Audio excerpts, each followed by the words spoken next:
Hey, good Monday to you. Welcome on into lunch with Claibs and Joe here on claibsonline.com. I'm Joe Roderick, joined alongside by Mike Claiborne. Claibs, your first full week off in about 8-9 months. How was it? Busy. It was busier than I thought it was going to be, and it's amazing when the season ends so abruptly. You kind of look around like trying to figure out what are you going to do, and then all of a sudden somebody else finds something for you to do. So it was good. I'm enjoying it to a point. Wish we were still working, but I always remind people there's only one team and one group of fans that end up being happy when this is all over with. So we move on. Look forward to next year. Lots of playoff stuff to get into as we are. We'll know what the league championship series, what both of them look like after tonight. We already know what the NLCS is. But before we get to that, this weekend, the Cardinals did have some sad news to pass along as Hall of Famer Bruce Sutter passed away. I know that you have spent a lot of time with all of the Cardinal Hall of Famers. So I figured I'd give the floor to you and let you talk about your memories of Engine 42. Well, first of all, he was as good of a person as he was pitcher. Funny guy, supportive, overall nice person who dealt with a lot of things off the field with regard to his health, his wife's health. But as a person, as a player for the Cardinals, man, he was tough. I mean, he was fearless as far as he feared no batter. That's the first thing that stands out. And I always remember in the World Series, everybody remembers the iconic strikeout of Gorman Thomas. And he threw a split finger fastball, which is it was seldom a strike, but it looked like one. You didn't have a choice; you had to swing at it. But he threw Gorman Thomas a four-seamer. So Thomas is looking for a splitter that he can handle. He throws him a four-seamer, and that was just Bruce's way of showing people, I can get people out any way I need to. But really a fun guy. When he would come to fantasy camps, he was terrific. And I know we were talking about this the other day. One year during a fantasy camp, it got rained out. So in the batting cages, the batting cages are at Jupiter. Mm-hmm. So in one cage, it was Lou Brock, I believe John Mabry talking about hitting. Another cage, it was it was Ozzie and Larry Walker talking about defense. In the third cage, it was Bruce Sutter, Jason Isringhausen, and Lee Smith.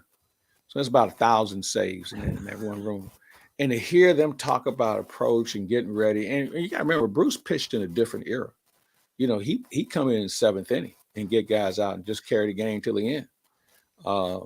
And when you think about him being a Cy Young Award winner as a relief pitcher, that ought to tell you all you need to know. He was really good, and he had a pitch that was unhittable. And when I look back on it and just realize his greatness, I know Whitey said the other day, maybe the greatest relief pitcher ever. He's certainly in the conversation because he pitched every day. The only time I saw Bruce down, it was Game 4 of the World Series in '82, and Bruce had pitched the first 3 games in some way, shape, or form, and he just couldn't pitch anymore. His arm was shot. I mean, as far as he couldn't pitch, he needed a day off, basically. And the Brewers were making a comeback in that game, and they took a shot at Bruce.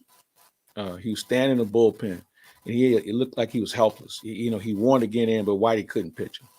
And I'll never forget that. And I remember talking to him about that one time. He said, yeah. He said it was one of the few times it was nothing I could do.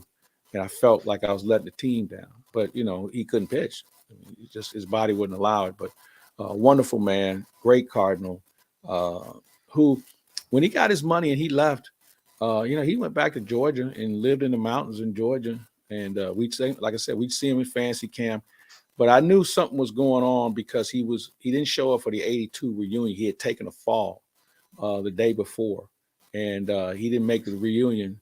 So now I'm thinking about when was the last time I saw Bruce, and it's been a while. I have a picture in my office of the Hall of Famers, and Bruce is in it, and they took it a few years ago. Stan's in it, Red's in it, Bruce, Ozzie, who else? And it's autographed. And I'm not a big autograph guy, but that's one of the most cherished possessions I have. And I'll always remember Bruce.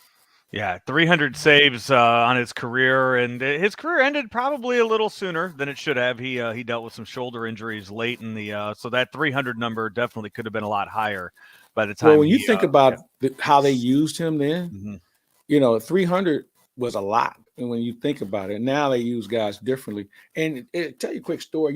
He was a guy who threw reasonably hard coming up. All right. So one spring training, he wore a quarter sleeve shirt and he reached up to do something. And one of the coaches saw that he had a scar right here. So what happened? He said, well, I had some off-season surgery. And he didn't tell anybody. So the pitching coach at the time said, hey, listen, your stuff isn't good enough now that you've had that surgery. So you ought to think about throwing another pitch. So he taught him how to throw the splitter, and the rest is history. And if you think about it, if it wasn't for that coach seeing that scar and realizing Bruce Sutter needed to learn how to throw something else, we probably wouldn't even be talking about it. Wow. Wow, he passes away at the age of 69. The Cardinals did a lot, sent out something. I would imagine they'll do something next season to remember number 42 as well. Well, last night I was at Ozzie Smith. He had a gala for PGA golf, and they had around. It was like a podium, and they had him, Willie, Tommy Herr, Whitey Herzog, and they had one empty seat with Bruce Sutter's jersey draped over it.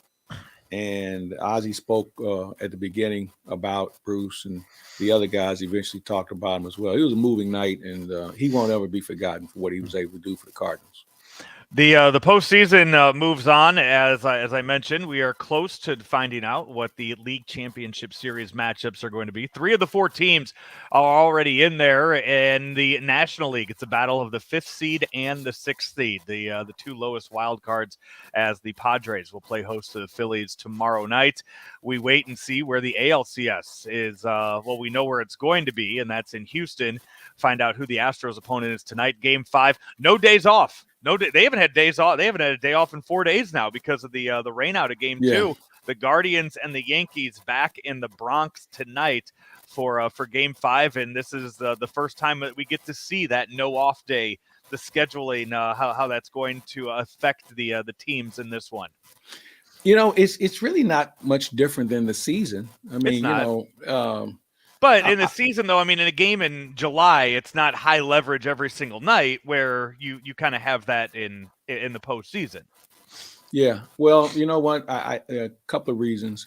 They don't want to get behind scheduling wise because, obviously they want to end this thing. What's November 5th, I believe, is the last day that the postseason can continue. And I think that had a lot to do with it as well. They did not want to start pushing games back. But this is what you get, at this time of the year. And we haven't even had cold weather yet. All right. We just had rain. Just imagine think about if the Cardinals were playing tonight in St. Louis, where the temperature's supposed to be in the 30s. We got a freeze warning overnight tonight. Yeah. Exactly. So, I mean, it's the price you pay for extending the season. I'm of the belief that they probably should reduce the schedule to 154. And I've always felt like maybe we ought to find a way to, like you see like in the Super Bowl where, you have a neutral site. That probably doesn't work in baseball, though. But, they've been very fortunate that weather hasn't had a bigger impact. And when you look at the teams that you have left as far as the weather goes, Cleveland or New York, it's going to be cold there in mid to late October. Philadelphia, it's going to be cold there too. Houston, though, and plus they have the dome or they have the retractable roof, and then San Diego as well. That's going to be warm down there, though they did have a rain delay the other day. Yeah, how about that? Before the game started. I was laughing about it. I said, I bet the grounds crew had to go look for the tarp. Yeah. I mean, how often do they put a tarp down in San Diego? I mean, the weather's been so consistent there over the years. But, they had a little bit of a rain delay, and it was interesting. And that's one of my favorite ballparks. That's a good ballpark to take in a game, too. So I'm glad to see him in it. Our old buddy Mike Schiltz, part of that coaching staff. So it's going to be fun. And when you think about, you mentioned the 2 wild cards, it just goes to show you, man, you just got to be hot at the right time. You got to be hot and you got to be able to pitch. I put a Twitter poll out there. So because the Phillies knocked off the defending World Series champion, the Braves, after knocking out the Cardinals in 2 games. So I took a poll this weekend after they had won, after the Phillies knocked off the Braves. Does it make you feel better or worse about the way the Cardinals season ends when you see a team like the Phillies roll through the Braves the way they did in 4 games? Because that was, they really did. In the games in St. Louis, the Cardinals were 3 outs away from winning game 1. And they were probably 1 hit away from making game 2 something. They just couldn't get any offense going. But the Phillies bats came alive in the NLDS, and they put up some runs on a really good Braves pitching staff and some really good Braves starting pitching too. And they just, they really out hit them to win those 3 games there. So does it make you feel better or worse? Over 70% of the people that voted in it said it made them feel better that with the way the Cardinals season ended, knowing that, maybe it's just one of those things where Phillies and Padres get hot at the right time and they're just going to steamroll some teams. Yeah, I think that's the way I look at it. Padres, we knew they were a good team. I think if they were in any other division other than being in the one with the Dodgers, we probably would have been paying more attention to them. They've had a pretty good offense all year. Their pitching has come around. So when you have that combination working, they could win it. Well, I'm not going to say they can win it. I think Houston is the odds-on favorite. Yeah. But you know what? They can give them a good run for their money. I don't think there's any doubt about that. So that's baseball, man. You work all year. If you're the Dodgers, you win 111 games, and now you're watching the rest of the playoffs on TV. What does that say? Right. And, to look at the Padres, too, yeah, I think there was a lot that happened this year that you could say was an underwhelming season, but they won enough games to get in there and get that final playoff spot. And when you look at the way the team's built, it's one of those where you wonder, God, how did they win? How did they only win 87 games this year? Because you look at the rotation that they have, and you go Darvish, Snell, Musgrove, Manaea, and good solid bullpen. Yeah, I'm trying to think who their fifth. Clevenger as your starting 5 pitchers that they have. That's as good of a 1 through 5 in the rotation that you're going to have in all of baseball. And then when you look at the later in the season, they add Soto, they add Josh Bell, and that lineup is so deep that you look at them as being a World Series contender. If they have that roster at the beginning of the season, they just didn't put the wins together in the regular season like they should have.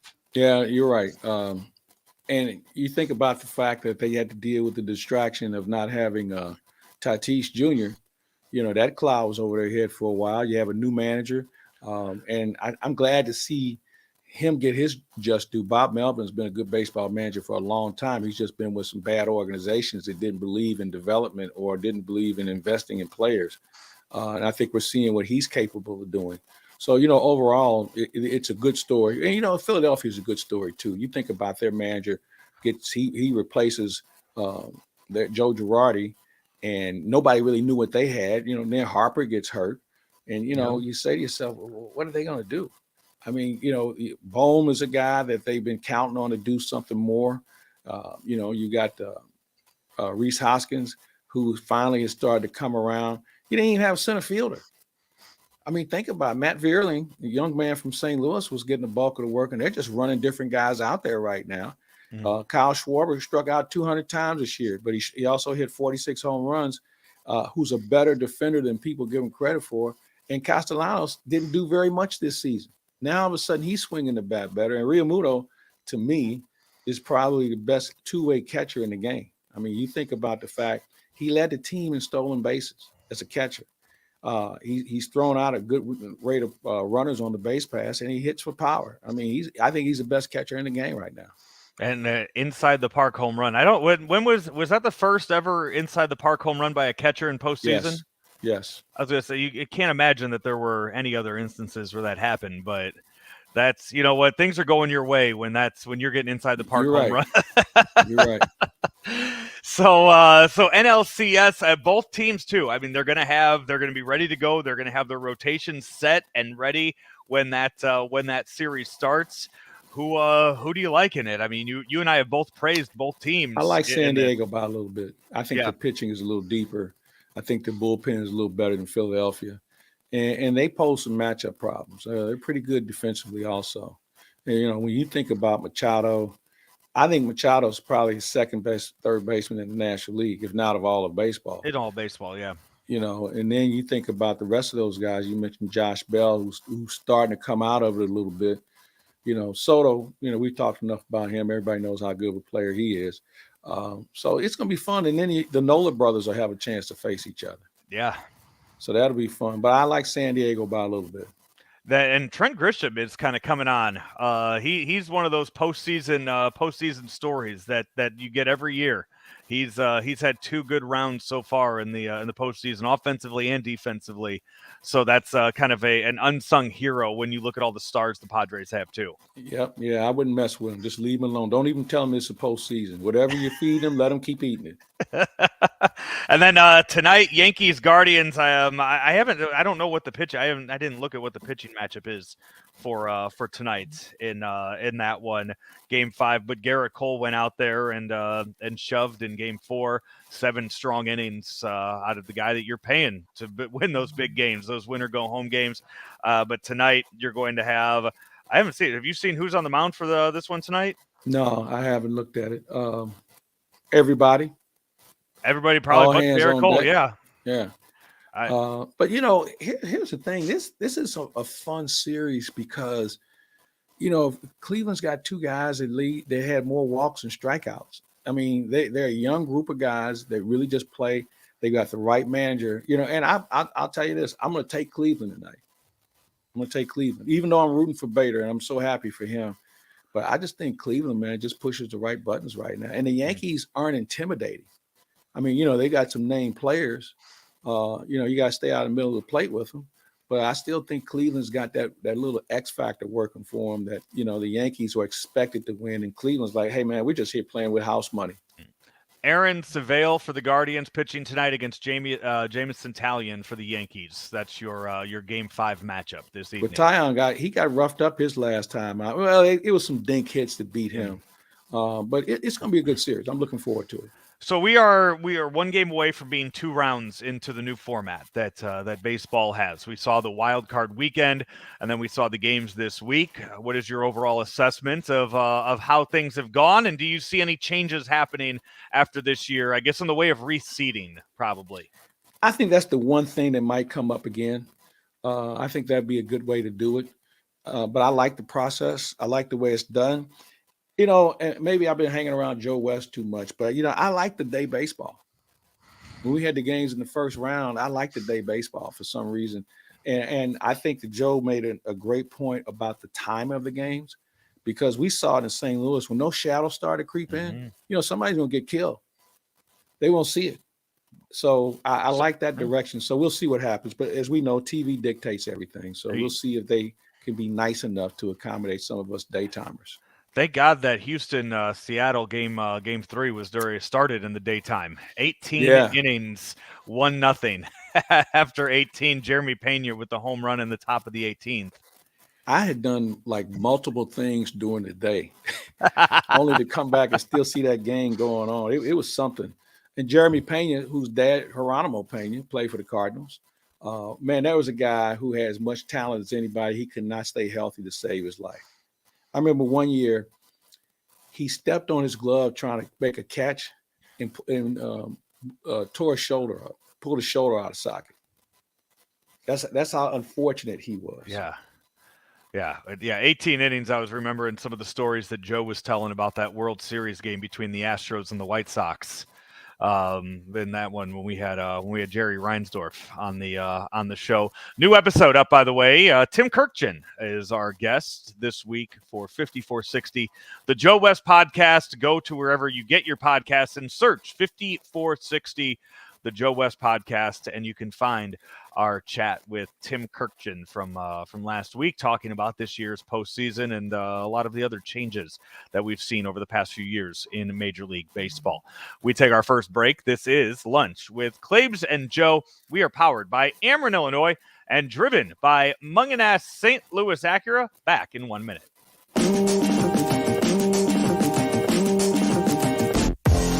My name is Jeremy Seabury. I am one of the owners of Pulp K9. Marcus Galmore, co-owner of Pawford K9.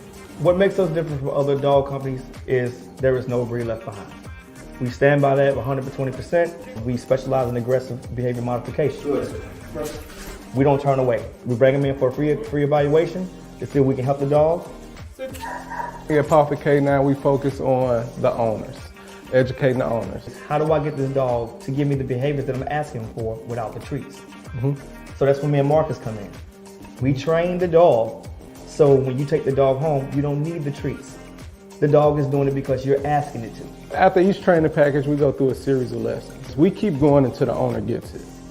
We make sure that they go over the beatings with their dog, and that dog is listening before they leave here, but also we follow up when they get home. Is your pup listening to you here? If it's not, we one phone call away, we'll make a trip. We got the Pawford Mobile, where we go out to their homes and make sure their dog is okay.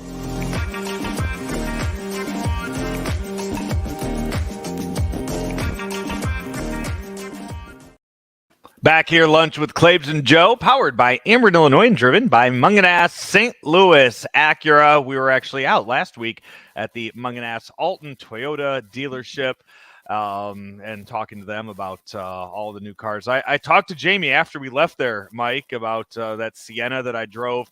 Asked about a lease for that, and he was telling me about all the Siennas they plan on getting in early 2023 that'll be available for sale and for lease. So keep an eye out there on all of the cars they're going to be getting in the first quarter of 2023 out at both Munganass dealerships.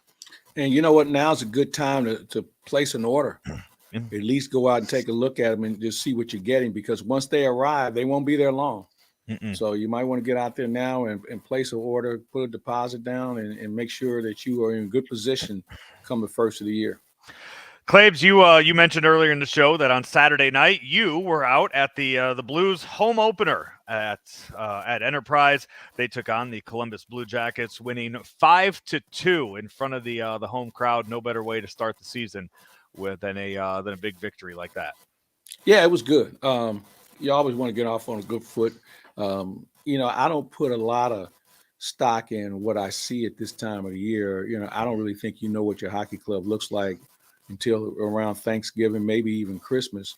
And the season really doesn't kick in my opinion, until Martin Luther King's birthday in January, because I just think there's so many things that go on. You're looking at some young guys you might be sending out to the minors. You're trying to figure out who your goaltending is going to be behind Jordan Bennington. A lot of different things they're going to look at. Now they go out on a road trip for a while. So give it a few weeks, but I guess it got off to a good start. The one thing that impresses me again, I mean, we had another offseason of wondering what the future of Vladimir Tarasenko was going to be. Last year it was all about he requested a trade. The Blues didn't honor that request. They kept him. He had a really good season last year. This offseason, we didn't really hear so much the request for a trade, but I think we all kind of figured, we knew it was there. We knew that he still was looking elsewhere, but comes out in game one and scores 2 goals. Yeah, and this whole trade thing really came about because he's changed agents. And the agent is doing more chirping than Vladimir Tarasenko is. And whatever his motivation is, maybe he's just trying to make himself more visible in the agent business. But, if he wants to go, then that's fine. He'll have his chance at the end of the year if the Blues elect not to re-sign him. But, it's a pretty good life here in St. Louis right now. And, hopefully he decides to stick around and end his career here as a Blue. But you know what? Long way to go between now and the end of the season. As you mentioned, the Blues on a road trip right now. They don't play again till Wednesday. They head up to Seattle to take on the Kraken and their new mascot, Bowie. Have you seen the new Kraken mascot, Claibs? I have, and I really like what Seattle's organization is doing. They're very innovative in things, but even coming up with the name Kraken, which has its own story. Hey, I've seen it, and I'll just let it go with that. I got nothing else. The one thing I like about every year at baseball's All-Star game, they will. I don't know if they show this on TV, but they introduce all of the mascots. And Fred Bird for the Cardinals. It's simple. It's self-explanatory. you know what, he's a giant cardinal. It's easy to, but some of the other teams and some of the other mascots they have to come up with for their teams and kind of justify how it fits. There's a lot of creativity that goes into that. Oh, there's no doubt. I mean, Yeah. that's a big business now. And I respect the people who can do it. And I think that you have to think outside the box in order to make it work. So I don't really have a beef with it. It's just something I could take or leave it. But I will say this: when I'm around it, I do get a kick out of it. Yeah. I think Fred Bird's as good of a mascot as there is.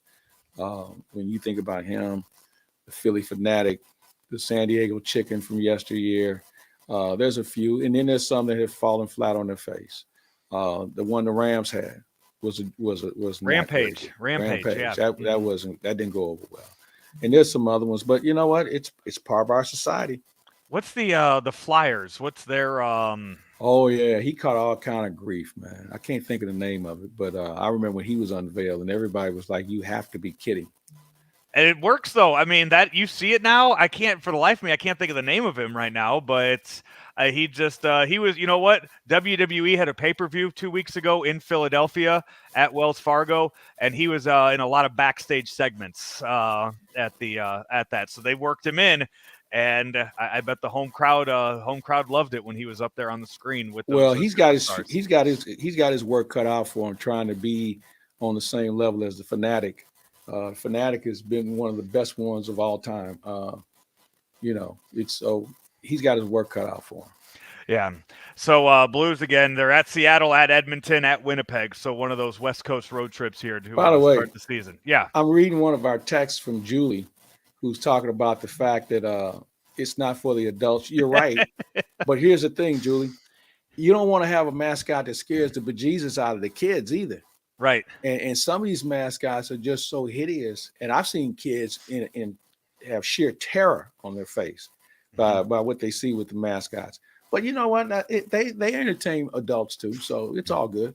Gritty, by the way. Gritty is the name of the Flyers mascot. Well, I'm glad we put that to rest. Yeah. It was bothering me that I didn't know what the name of it was. Okay. Your lunch will go down better now. So, I know you and Jeremy Rutherford had a conversation last week talking about the Blues early season. What were some of his thoughts on that? And I know that's up right now on our podcast page. Yeah, we had a good visit with Jeremy, and we're going to have a visit with Alex Ferrario coming up here soon, and probably visit with Everett Fitzhugh, the voice of the Seattle Kraken, kind of get a feel for what they're all about in 2022-23. But I think JR is basically like a lot of us, just kind of a wait and see. I mean, the two things I think they have to figure out is what your fourth line going to look like, and also what your backup goaltending is going to look like, and what's Bennington going to be like. Yeah. And he's the key. And I was talking to Joey Vitale Saturday night. I said, hey, when his mechanics are right, he's pretty good. He's not great, but he's good. He's good enough to win. But when his mechanics get sloppy, he's on his knees too early, then he gets himself in trouble. And I'm sure he knows that. I know some people feel like he's trying to get his swagger back. And I got to be honest with you. Jordan Bennington's badass mode that he would be in, like he was the baddest guy on the street and he could whoop anybody's ass, I found that comical. Because if you see him in person, he's not that he doesn't give you that indication that he can handle himself in that regard. But that act he puts on the ice where he wants to fight everybody, I think some players laugh at that because they know nothing's going to happen. But maybe that's his way of getting himself motivated. And, we've seen guys do that in the past. But for me, I find it almost as comical as some of the mascots. So the NHL, their season kicked off this past week. NBA will tip off tomorrow night. There are 2 games on the schedule, 76ers at the Celtics, Lakers at the Warriors for the season opener for the NBA. Who's your favorite this year? Well, somebody's got to beat the Warriors. I mean, I think they learned a lot about themselves last year with the infusion of what Jordan Poole was able to do for them. And they've had some other guys that have been able to step up. And I think they made a commitment. They re-signed Poole, and Alec Alan Wiggins decided to restructure. Andrew Wiggins decided to restructure his contract to make sure that they can get the right players on that team. You know, the rest of the West, there are some teams that are sleeping out there that you better pay attention to. You know, I think Denver's a team. If they're right, they could be a handful. I think Minnesota's going to be the team everybody should pay attention to because they can guard. They've got some very good athletes, and they can shoot the basketball. Over in the East, you know, obviously Boston, how they deal with a new coach is going to be a challenge. You know, you've always got to talk about New Jersey and what they have. Philadelphia with a healthy and in shape James Harden could be interesting to watch. Everybody forgets about Miami. You shouldn't, because they're a team that finds a way to beat people. I mean, they're not flashy in what they do, but Eric Spoelstra is one of the best coaches in the league, and he finds a way to get it done. So there's going to be a lot of balance in the league this year. I think both leagues, both conferences have as many as 9 teams, 10 teams that are going to be playoff worthy. You won't have that many bad teams in the NBA this year. Detroit's another team to pay attention to. You mentioned, you know, somebody has to beat the Warriors. Are the Warriors that much ahead of everybody else to where nobody has a chance at touching them? No. Or do you think that it is pretty balanced to where you could go in for the first time in I don't know how many years and go, you know what, there might be 6 or 7 teams that have a shot at a title? Good question. I think the reason why the Warriors would be a favorite is the way they play team basketball. I mean, you know, they're going to have Wiseman back this year. They'll have a little bit more presence in the middle. So I think their team concept and what they've done is the reason why I would look at them as being a favorite. They didn't have a lot of turnover. And I think in the NBA now, you see a lot of that taking place. The Warriors didn't do a lot of that. So I'm looking for them to have a good run if they can stay healthy. The NBA season again starts tomorrow night, then a full slate of games on Wednesday this week. We'll take another break. When we come back, we have a lot of football to talk about, college and pros from this past weekend, right here on Lunch with Claibs and Joe, powered by Mungenast St. Louis Acura and also Ameren, Illinois. There's always been a bright side to living in downstate Illinois. Ameren, Illinois is making it even brighter with a little help from the sun. Right now, we're building a next-generation solar facility to bring you cleaner energy for generations to come. It's good for the environment, your neighborhood, and everyone living in downstate Illinois. That's brighter thinking. That's energy at work. Learn how you can participate in solar programs at amerenillinois.com/renewables. From our roots in St. Louis, Royal Banks of Missouri is branching out to continue serving you with our locations in St. Charles, Jerseyville, Granite City, and now in Hannibal, Center, and New London. Royal Banks of Missouri, the community bank in your community. Back here, Lunch with Claibs and Joe, powered by Ameren, Illinois, driven by Mungenast St. Louis Acura. Claibs, let's start off talking football in the college ranks. As we saw, well, I don't know if it's so much an upset when a 3 beats a 6 or when a 6 beats a 3, but when you look at the environment that took place this past weekend down in Knoxville, we saw the Tennessee Volunteers finally beat Alabama. Well, anybody who beats Alabama should always look at it as a monumental task and a great upset. But you know, let me say this. We have a problem in college football now because I think the officiating in that game was embarrassing in a lot of different ways. And I don't know whether it's the fact we don't have enough good officials or they're not being assigned to the games in the right manner. But the officiating in that game was so glaring that somebody could have got seriously hurt because they didn't do their job. And I'm really having a problem now with every game now having a retired official in the booth, and when they come to the replay and they bring him in to try and explain it or what does he see. And it's amazing. I've never heard one of these guys agree or disagree with the call on the field. They always defer to the official, and that's not always the way the case shakes out. But I'm really concerned about it, and they've got to get this figured out because you know, college football is at its peak right now. I mean, as far as its interest level, and because there's so much riding on these games, both from a national perspective, a financial perspective, And if you have the wrong people on the field making these decisions or lack of decisions, I think it's bad for the game. Yeah. We in our picks this past week, Claibs, who'd you go with? Did you go with Alabama or Tennessee? I didn't write it I on my went with list, Alabama. but I know you texted Yeah, with that. But I think Reggie Blackwell, the only one that went with Tennessee, and I think you're right in that game this past weekend.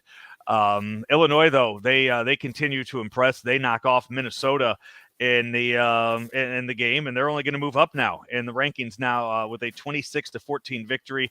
The Fighting Illini are now 5-1 or 6-1 on the season. They're already bowl eligible. Yep, and they are currently first place in the Big Ten West Division. So, depending on how things shake out, they could be playing in a pretty big bowl game, as you mentioned, them being bowl eligible. It might not be one of those ones that's just kind of thrown together.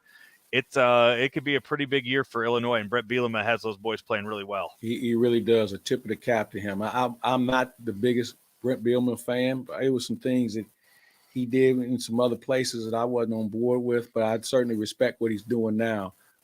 He's got that team going in the right direction. And, you look at him and you look at what's going on at Missouri, and you have to ask yourself the question, what is Illinois doing that Missouri isn't doing, especially with Missouri allegedly having a lot better recruiting classes recently than what Illinois has been able to do. So I got to figure out what's the big difference. They both play soft schedules. They're both in very competitive conferences.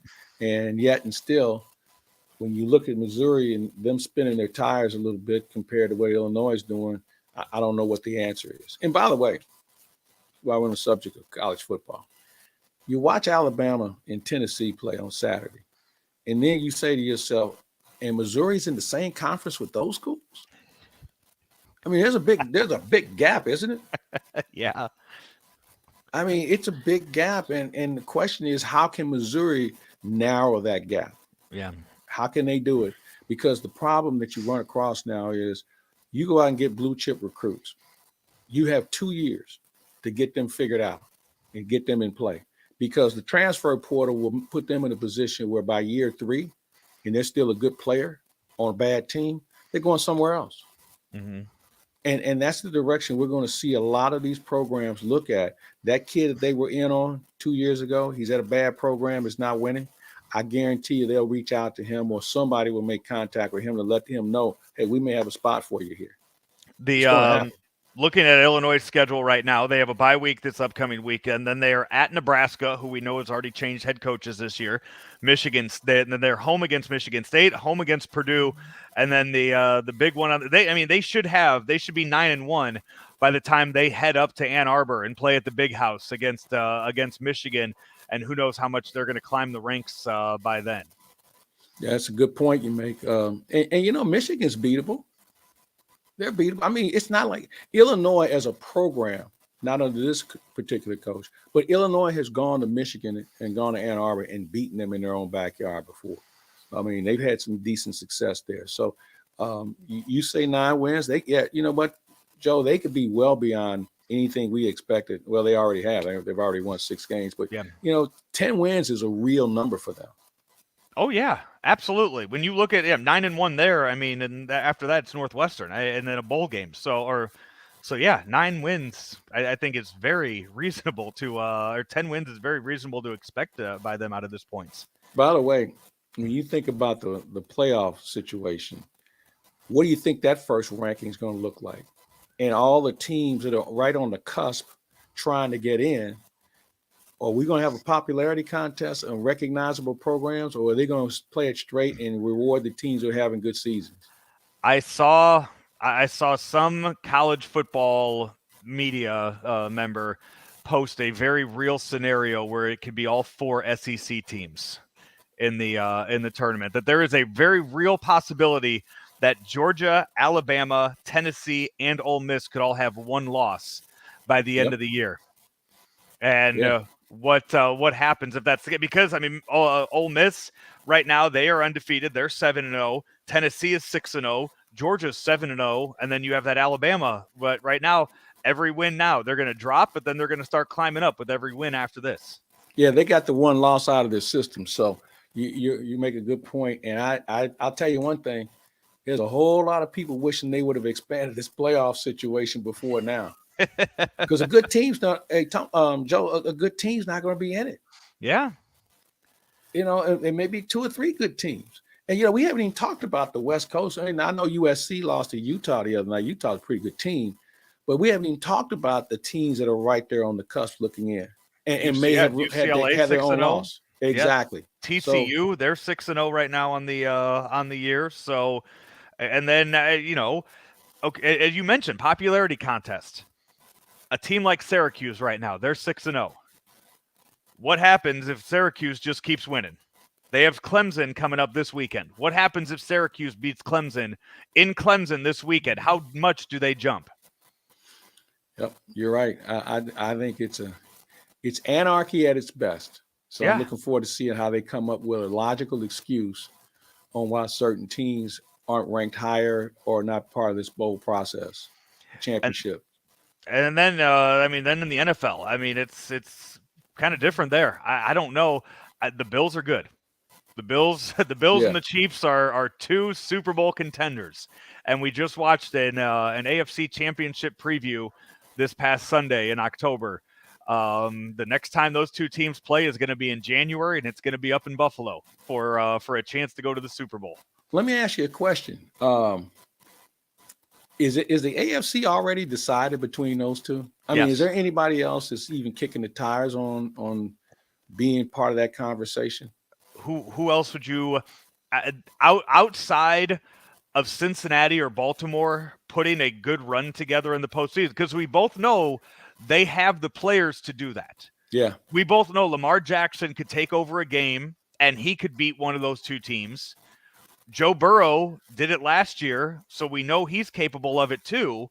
So outside of one of those 2 teams upsetting one of those in one of the early rounds of the playoffs, that would be the only thing that would stop us from getting Buffalo, Kansas City. I'm going to still look at San Diego as being that other team that might be able to shake it up a little bit. I don't think Cincinnati's offensive line is good enough to survive the pass rush of some of these teams that they're going to face down the stretch. So in that case, and again, I think this is all about who's got the best offensive line. Mm-hmm. And, we saw Kansas City. We saw what Buffalo has. I don't think enough of Cincinnati's offensive line. And you see what's going on with the Rams right now. They can't block anybody.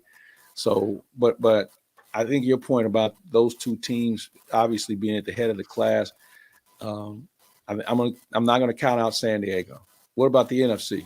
And if it's pure garbage right now in the in the NFC. I mean, somehow the Eagles are 6-0, but it's one of those situations you look at that and you go, that's not a 6-0 team. Really? Why not? I don't think they have the star power of being a 6-0 team. So maybe that's the way I look at it. Whoa. Hold on. What do you mean star power? You got Devontae Smith, former Heisman Trophy winner, who has been a really matchup challenge for a lot of teams. Would you put him as one of your top 3 wide receivers in the NFL right now? What team has a top 3 wide receiver in the NFC that we're forgetting?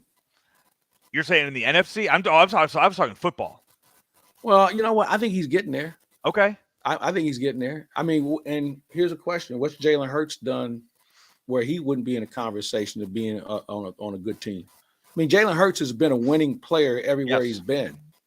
Yeah. So and you mentioned offensive line play, and that's where it comes in with the Eagles. Where you saw where they struggled last night was when Lane Johnson went down. When Lane Johnson went down, you saw Micah Parsons start to take over a little bit, and in that game, they also have Jason Kelce there, so they have veteran line presence, which is, as you mentioned, that's what you look for out of these teams. So knowing that they have that, and when you look at all the pieces of it, it shouldn't surprise you. But I just look at it and you go, you know what? Beginning of the year, that's not a 6-0 team, but here they are. I don't know where I'm gonna keep preaching. I think I said Philadelphia was a team that I thought was as good as anybody in the NFC. For a lot of different reasons. I thought they showed a lot of spark last year, but they had to go through the process of postseason and understand what it takes. And they're going to have a bump in the road here somewhere along the way. But when you look at their schedule, I just don't see where there's a lot of competition. Because as you said earlier, NFC is kind of garbage right now because nobody can find their way. And until they do, it's anybody's game, which kind of scares me. It's just like we talked about baseball and the wild card teams getting in. Hey, man, you got to be hot down the stretch. And when you have teams that are fighting to get in the playoffs, that's the most dangerous team out there because they're already in a playoff mode. And then, I mean, the Giants right now, they're 5-1. They're one game back of the Eagles right now, second best record in the NFC. They just knocked off Baltimore. Last week, they were in London, and they knocked off the Packers. Already earlier this season, they beat Tennessee, who people have in the playoff. I mean, who's probably going to be in the playoffs by default out of that AFC South. So the Giants have beaten some really good teams as well with another quarterback who I don't think people have a lot of faith in Daniel Jones. Yeah, the Daniel Jones thing is a little bit of a head scratcher because it's kind of like, okay, he's a guy that came out of Duke, and and their head coach is a really good football man, but nobody had him that high up because they didn't see him. I mean, let's face it, Duke wasn't on TV a lot on a national scale, so I think he kind of threw some people by surprise when they took him. But the Giants, they have some things working for them. I mean, they got a solid running game. The receivers are starting to come around, and their defense is better than what people give them credit for. But I think the best team in New York are the Jets. They just knocked off the Packers too. The Packers are garbage, man. You know what? And you know what? Aaron Rodgers deserves it because he wanted to get paid. They couldn't afford to pay some other people, and now he's stuck with a bunch of receivers who are still trying to figure out pass routes. Yeah, that's his fault. He understood the game. The good players, and Brady's a good example, will renegotiate, restructure their deal in order to make sure he's got competent weapons. Aaron Rodgers thought about himself, and now he's paying the price for it. And Tom Brady, though, his 3-3 now for the Tampa Bay Buccaneers. They lose to the Steelers yesterday in their game. So those are you got two veteran quarterbacks in the NFC who are both having a lot of troubles through the first third of this season. Well, Tampa's situation is strictly the offense. I know everybody saw the footage of Brady airing out the offensive line yesterday. Remember, they lost two guys at the beginning of the season. Mm-hmm. And it's hard to replace those sort of guys, especially in that division. And they just haven't been able to replace them, and they haven't been able to recover. So if they can get something going, maybe they can turn this thing around. I mean, but right now it doesn't look like they can. Yeah, it's through week 6. You have one game tonight. I have absolutely, outside of fantasy reasons, zero interest in tonight's game. Broncos and Chargers. I know you mentioned earlier you have the Chargers as a possible surprise out of the AFC, but the Russell Wilson experiment in Denver is not going as well as they hoped. Well, I think that starts with coaching. Yeah. And you listen to some of the stories that are coming out of Denver about how that thing is unfolding. Maybe a guy who wasn't ready for the job, let alone maybe a staff that wasn't ready to be in the positions that they're in the National Football League, because that sounds more like coaching than performance, because they have some good players on that team. It's just not working. Yeah, that's Broncos Chargers tonight. Is there a Manning cast on that game tonight? I have no idea. I haven't seen if they are or not. Peyton Manning, though, was the guest picker for College Game Day. I saw that the other day. The fans wanted Dolly Parton. They got Peyton Manning. Well, they're both very popular in the state of Tennessee. Yes, they are. Yes, they are.